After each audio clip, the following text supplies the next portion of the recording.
Update pukul 19 waktu Indonesia Barat bersama saya Friska Clarissa. Sukarelawan Sahabat Ganjar menggelar rangkaian kegiatan kemanusiaan di Banten dan Jawa Tengah. Kegiatan tersebut dilakukan sebagai bentuk upaya kepedulian dalam menanggulangi beberapa tantangan sosial di Indonesia. Sukarelawan mengadakan penyuluhan mencegah stunting kepada ibu-ibu muda di Kabupaten Pandeglang, Banten Sabtu kemarin. Penyuluhan turut melibatkan ahli gizi dan tenaga medis.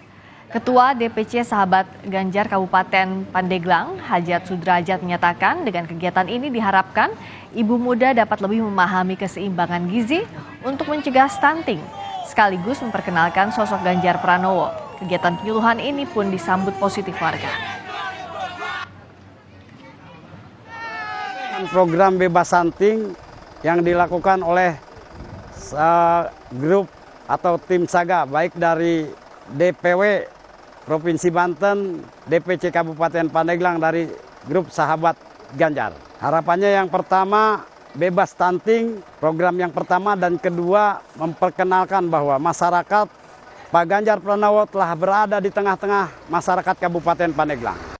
Alhamdulillah dari kegiatan generasi emas bebas stunting ini dapat bermanfaat dan mendapatkan ilmu yang lebih manfaat gitu.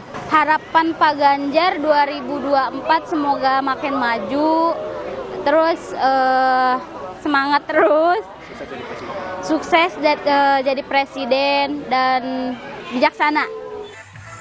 Selain di Pandeglang, Banten, sukarelawan juga menggelar kegiatan Ganjar Pranowo Peduli Air Bersih untuk Indonesia Sejahtera.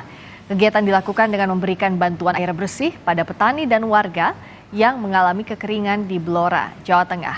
Dengan berbagai kegiatan kemanusiaan ini, sukarelawan berharap dapat menjadi wadah untuk menampung aspirasi masyarakat dalam mendukung Ganjar Pranowo di Pilpres 2024.